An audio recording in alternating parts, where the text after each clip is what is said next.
Hello everyone, my name is Swami and welcome back to my YouTube channel. बच्चों, आज का rotational dynamics का होने वाला है लेक्चर नंबर 8 एंड उसके अंदर हम पढ़ने वाले हैं वर्टिकल सर्कुलर मोशन को। तो वर्टिकल सर्कुलर मोशन होती क्या है? तो आपने बच्चों जायंट व्हील तो देखी होगी। ये जायंट व्हील कैसे इस तरह से घूमती है, यहाँ से यहाँ पर जाती है, यहाँ से यहाँ पर जाती है और यहाँ से यहाँ पर जाती है। ये जायंट व्हील क्या करती है? तो ये giant wheel vertical circular motion करती है और इसी के बारे में हमें पढ़ना है। तो बच्चों, जो वर्टिकल सर्कुलर मोशन होती है इसके होते हैं दो टाइप। पहला कौन सा होता है? पहला होता है not totally controlled by gravity. पहला टाइप होता है not totally controlled by gravity. अब इसका एग्जांपल देखते हैं। जैसे मान लीजिए कोई एक ऑब्जेक्ट है, ये ऑब्जेक्ट किसी रॉड से जुड़ा हुआ है और सेंटर पे कोई मशीन लगी है। ये मशीन क्या कर रही है? इस ऑब्जेक्ट को ऐसे सर्कुलर मोशन में घुमा रही है, राइट। तो ये क्या जाएगा? ये मशीन का जो शाफ्ट है ये इसको ऊपर तक लेके जाएगा, फिर यहां से इसकी स्पीड बढ़ेगी यहां तक। अब यहां पर क्या होगा? इसके ऊपर तो ग्रेविटी काम करेगी, तो यहां से यहां तक जाते जाते इसकी स्पीड कम हो जाएगी और फिर से यहां से नीचे आएगा तो उसकी स्पीड फिर से बढ़ जाएगी। तो ये किसका एग्जांपल है? ये एग्जांपल है not totally controlled by gravity का एग्जांपल है। अब देखते हैं टोटली कंट्रोल्ड बाय ग्रेविटी का एग्जांपल क्या है। Totally controlled by gravity. तो मान लीजिए यही हमने मशीन ले ली है, यहां पर ऑब्जेक्ट है और इस ऑब्जेक्ट को जुड़ा है शाफ्ट और सेंटर में है आपका मशीन जो कि इसको रोटेशनल मोशन दे रहा है। अचानक से आपने इस मशीन को रोक दिया तो क्या करेगा? कुछ देर के लिए ये जो ऑब्जेक्ट है ये सर्कुलर मोशन करेगा। अब यहां पर किसी भी तरह का एक्सटर्नल फोर्स नहीं लग रहा है, जो भी उसको इनिशियल मोशन मिली थी जिसके कारण ये ऐसे कुछ देर तक गोल गोल गोल गोल चक्कर काटेगा, उसी को हम क्या कहेंगे? उसी को हम कहेंगे टोटली कंट्रोल्ड बाय ग्रेविटी। आई बात समझ में? तो चलो आगे बढ़ लेते हैं। तो बच्चों, इस चैप्टर के अंदर हमें जो चीज देखनी है तो वो क्या है? तो वो है vertically circular motion totally controlled by gravity. कौन सी देखनी है? Totally controlled by gravity, right. तो यहां पर बच्चों आपको एक चीज याद रखनी है कि जब भी कोई ऑब्जेक्ट सर्कुलर मोशन करता है, वर्टिकल सर्कुलर मोशन करता है, तो जब ये ऑब्जेक्ट ऊपर जाता है तो उसके पास होती है पोटेंशियल एनर्जी और जैसे जैसे वो नीचे जाने लगता है इस पोटेंशियल एनर्जी का कन्वर्जन होता है काइनेटिक एनर्जी के अंदर और जैसे जैसे वो फिर से नीचे से ऊपर जाता है इस काइनेटिक एनर्जी का फिर से कन्वर्जन होने लगता है पोटेंशियल एनर्जी में। ये चीज आपको याद रखनी है। तो अभी हमें जो टॉपिक देखना है उस टॉपिक का नाम क्या है? तो वो है पॉइंट मास अंडरगोइंग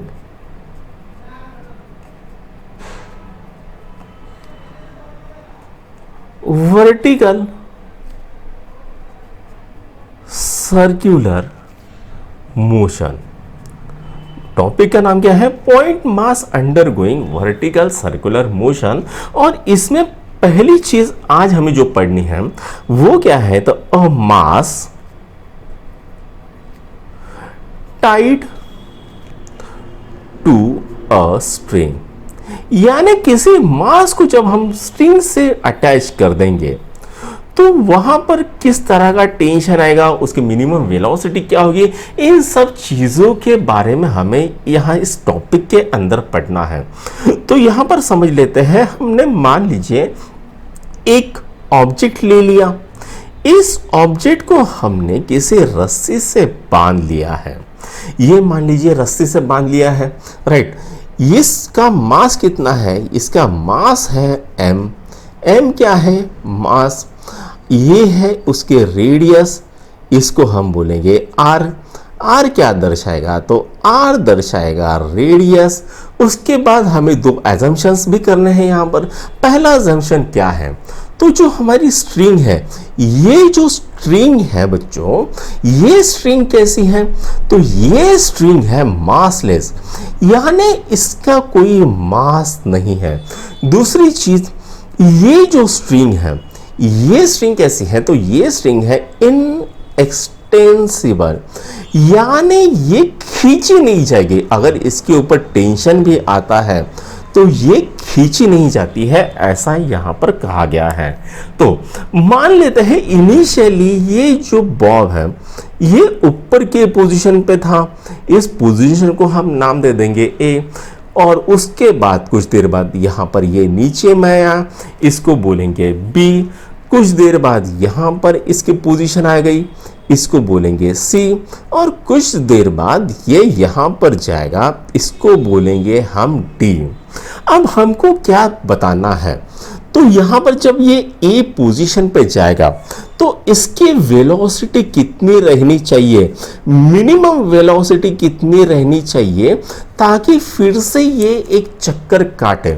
जब ये बी पे जाएगा तो उसकी मिनिमम वेलोसिटी कितनी होनी चाहिए, इसको हम बोलेंगे वी, इसको हम बोलेंगे वी बी। तो मिनिमम वेलोसिटी कितनी होनी चाहिए ताकि ये फिर से नीचे से ऊपर जाए, और सी और डी पे भी मिनिमम वेलोसिटी उसके कितनी होनी चाहिए, इसको बोलेंगे वी सी मीन, और यहां पर बोलेंगे वी डी मीन। ये कितनी होनी चाहिए ताकि ये कंप्लीट एक चक्कर काट सके। तो यही हमको निकालना है, minimum speed required at point A, B, C and D. तो हमको क्या निकालना है, तो हमको निकालना है वी ए मीन कितना होगा, V B mean, sorry V B mean कितना होगा, वी सी मीन कितना होगा, और वी डी मीन कितना होगा, ये हमको निकालना है।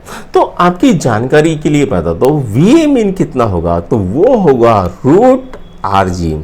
वी बी मीन कितना होगा, तो वो होगा रूट 5 आर जी, और वी सी और वी डी मीन कितना होगा, तो वो होगा रूट 3 आर जी। इन्हीं को हमें अभी निकालना है। तो आइए स्टार्ट करते हैं। सबसे पहले हम टॉप मोस्ट पोजीशन को देखेंगे। तो हम यहां पर क्या पकड़ेंगे, तो हम यहां पर एट टॉप मोस्ट पॉइंट, उसको हमने नाम दिया था ए। तो यहां पर ये समझ लीजिए ए पॉइंट है आपका टॉप मोस्ट पॉइंट। यहां पर इसकी स्पीड कितनी रहनी चाहिए, मिनिमम स्पीड कितनी रहनी चाहिए, ये हमें निकालना है।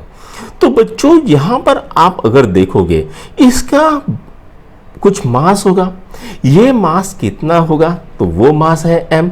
अब इस मास के कारण नीचे के साइड में ग्रेविटेशनल फोर्स mg लगेगा, और ये रस्सी के अंदर भी एक टेंशन रहेगा, उसको नाम दे देंगे TA। तो ये जो mg और TA ये क्या पैदा करेंगे, ये नेसेसरी सेंट्रीपिटल फोर्स को पैदा करेंगे। तो हम लिखेंगे necessary centripetal force provided by, क्या होगा, TA प्लस mg हो जाएगा, TA प्लस mg। और सेंट्रीपिटल फोर्स का फॉर्मूला क्या होता है, वो होता है mv² बाय r। ये होता है mv² बाय r। अब बच्चों यहाँ पर हमें एक कंडीशन देखनी है, और वो कंडीशन क्या है? तो जब ये ऊपर पहुंचेगा तो यहां पर उसकी जो वेलोसिटी रहेगी, जिसको हमने कहा va, तो वो कितनी हो जाएगी? तो वो मिनिमम हो जाएगी। और उसी टाइम पर इसका जो टेंशन हो जाएगा, वो टेंशन होता है 0। जब ये va मीन हो जाएगा, va क्या हो जाएगा? मिनिमम। तो उस टाइम पर यहां पर टेंशन खत्म हो जाएगा, और जो भी ये आगे जाएगा वो किसकी वजह से जाएगा? तो इस बॉल के पास या इस ऑब्जेक्ट के पास जो इनर्शिया होगा उसके कारण ये आगे जाएगा, गिरेगा नहीं, क्योंकि ये यहां पर पहुंचा, टेंशन 0 हो गया, लेकिन इनर्शिया के कारण ये थोड़ा सा आगे चले जाएगा। इसके बाद यहां पर फिर से टेंशन आ जाएगा, जिसके कारण ये फिर से एक चक्कर काटेगा। तो हमने क्या लिखा है? जब हमारा va मिनिमम होगा तो टेंशन क्या होगा? 0। तो हम यहां पर क्या लिखेंगे? यहां पर 0 लिख देंगे। अच्छा, एक चीज इसको मैं दे देता हूं इक्वेशन नंबर 1। तो यहां पर TA क्या हो गया है? 0 हो गया है। mg is equal to mva mean whole square by r ही लिख देता हूं। तो ये r इधर चले जाएगा, तो मुझे क्या मिलेगा? mgr is equal to mva minimum whole square. m से m मर गया, तो मुझे क्या मिलेगा? यहां पर va² mean is equal to gr मिल जाएगा। तो अगर मैं दोनों जगह पे अंडर रूट ले लूं, तो यहां पर va mean is equal to under root gr हो जाएगा। तो ये मिल गया आपको minimum velocity at point A की वैल्यू, और वो कितनी आ गई? वो आ गए अंडर रूट gr। तो ये तो हो गई बच्चों eight top most point A के ऊपर की वैल्यू। अब देखते हैं एट बॉटम मोस्ट पॉइंट। अब दूसरा देखते हैं at bottom most point B. तो यहां पर ये तो बच्चों ए पॉइंट था ऊपर वाला, अब हमको देखना है बी पॉइंट। अब ये बच्चों हमें पता है ये डिस्टेंस है r, और ये भी डिस्टेंस कितना रहेगा r, राइट। तो यहां पर देखते हैं बच्चों, नीचे की तरफ कौन ऐड करेगा? तो नीचे की तरफ ऐड करेगा mg, और ऊपर की तरफ कौन ऐड करेगा? ऊपर की तरफ ऐड करेगा टेंशन। इसको बोल देते हैं tb। इसको क्या बोल देते हैं? इसको बोल देते हैं tb।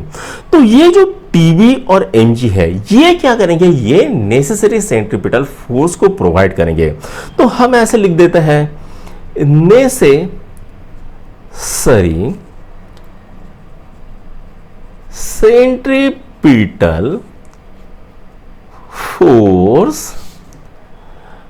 will be provided by mg नीचे है, tb ऊपर है, तो हम क्या लिखेंगे?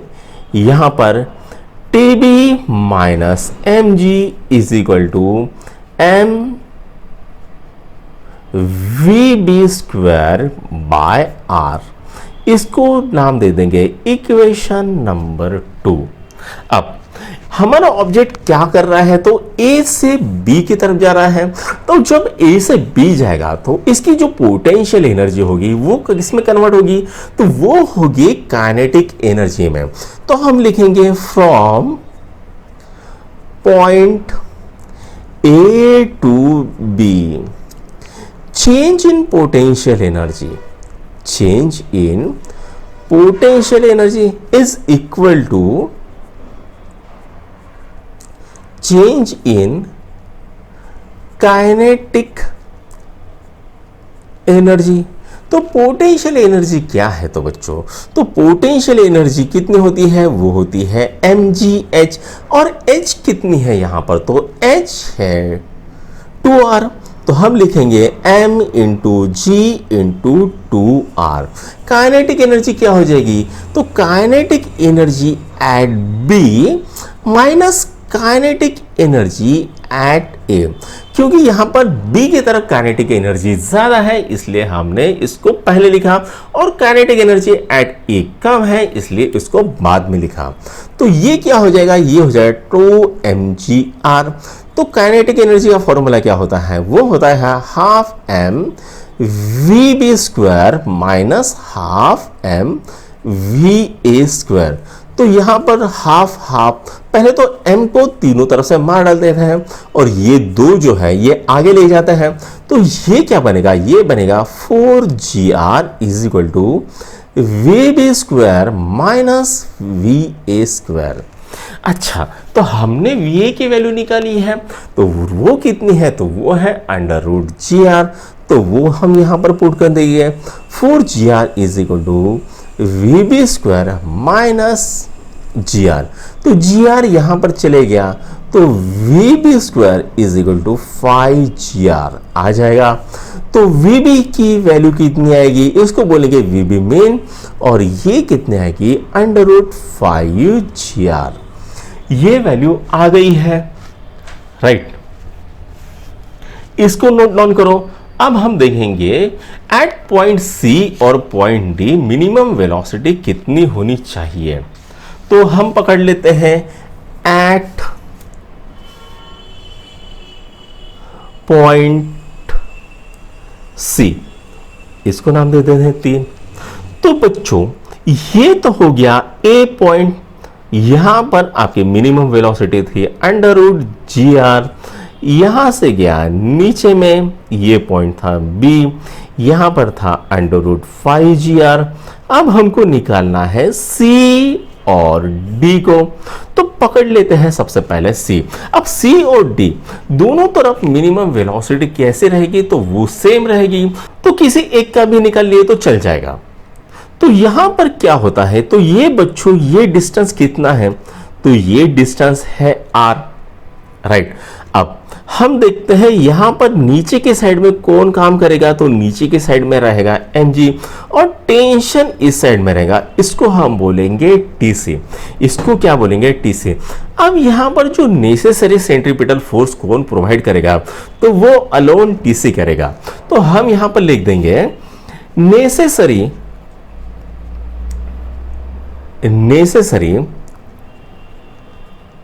Centripetal force will be provided by TC is equal to कितना होता है? वो होता है mv स्क्वायर बाय r। अभी vc लिखते नहीं है, बाद में लिख लेंगे। इसको बोलेंगे बच्चों इक्वेशन नंबर 3। तो यहां पर फिर से वही इक्वेशन एनर्जी के कंजर्वेशन का, वो क्या था? Change in kinetic energy is equal to change in potential energy. नीचे की साइड में काइनेटिक एनर्जी ज्यादा रहेगी, ऊपर की साइड में काइनेटिक एनर्जी कम रहेगी। तो पहले लिखेंगे half m V B square minus half m V A square is equal to, यहां पर चेंज इन पोटेंशियल एनर्जी कितनी आएगी? वो आएगी m इंटू जी इंटू आर। तो ये लिखेंगे mgr। यहां से m से m मर गया है, तो यहां पर ये जो हाफ और हाफ है इसको इधर लेके जाएंगे, तो मुझे क्या मिलेगा? V B square minus V A square is equal to 2gr, ये मिल जाता है।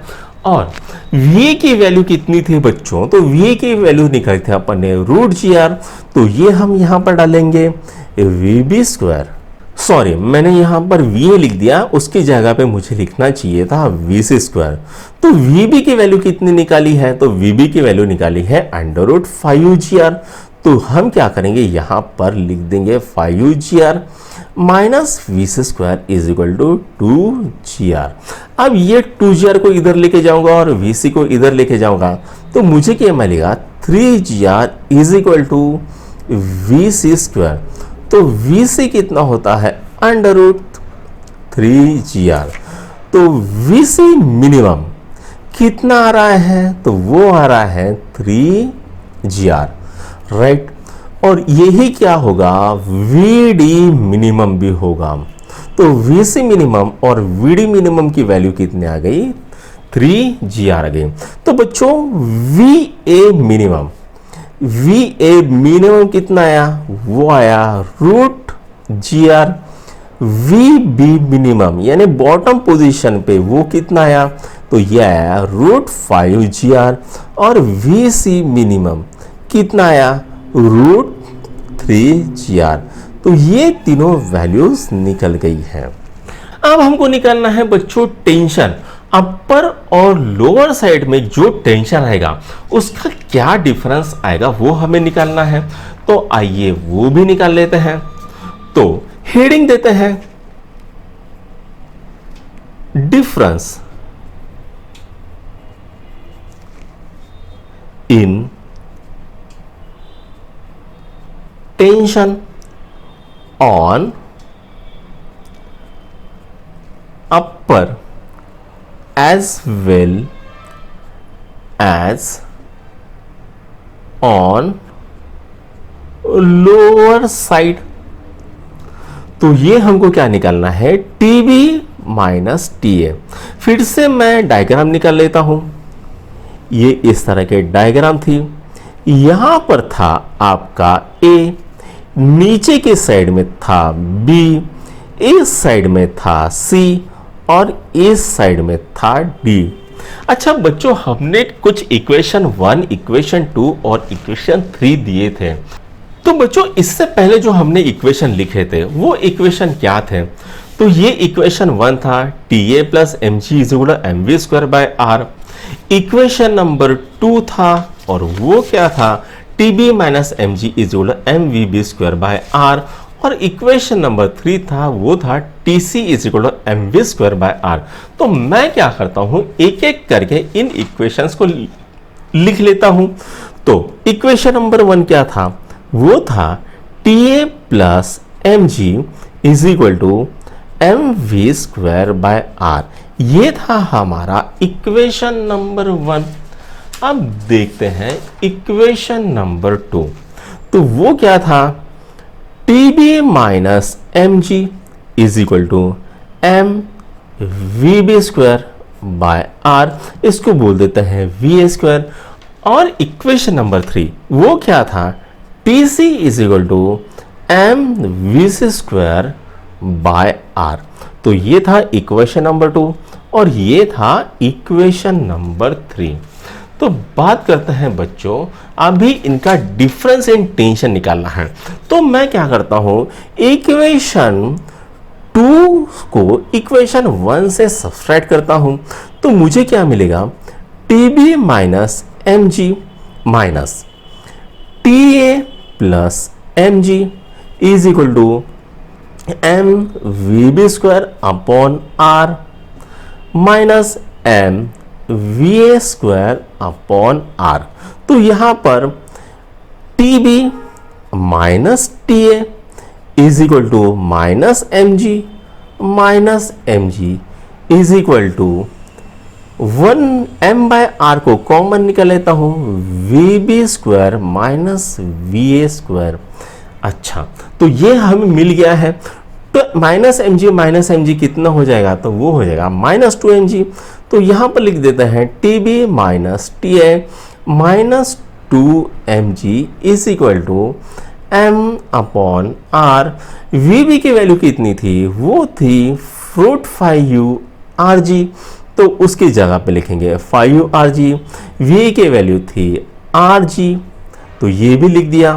तो यहां पर 5urg माइनस rg कितना हो जाएगा? तो वो हो जाएगा 4rg। तो ये m divided by r into 4rg। r से r मर गया, तो ये कितना होता है? ये होता है 4mg। तो TB minus TA minus 2mg, तो ये माइनस 2mg इधर चले गया। तो TB माइनस TA कितना होता है? तो वो होता है 6mg। तो टीबी और टीए के बीच में कितना टेंशन का डिफरेंस रहेगा? तो वो रहेगा 6 mg। अब देखते हैं C और A के बीच में का डिफरेंस, तो यहीं पर लिख देता हूं मैं। तो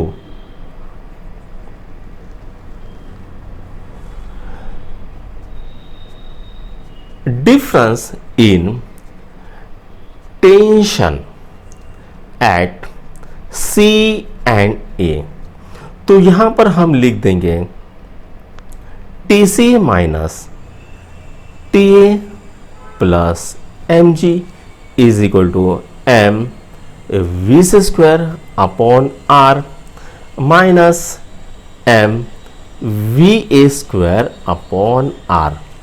तो इसको मैं फिर से रीराइट करता हूं, m by r is equal to v square minus V A square.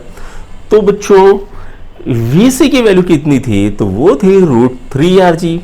तो लिख देते हैं यहां पर वी स्क्वायर की वैल्यू कितनी आएगी? 3rg। और वी ए की वैल्यू कितनी थी?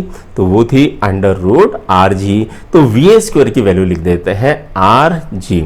तो 3rg माइनस rg कितना हो जाएगा? 2rg।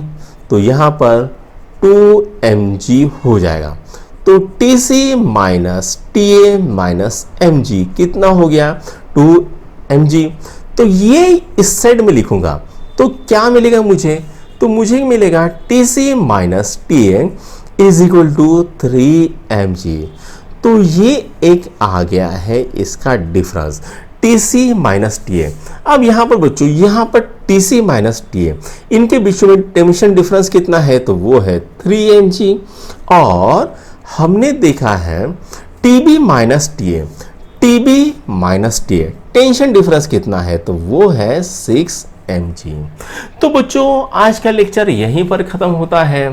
तो कमेंट सेक्शन में लिखिए कैसा लगा आपको हमारा लेक्चर। अगर पसंद आए तो अपने दोस्तों के साथ भी लाइक शेयर और सब्सक्राइब जरूर कीजिए। Thank you.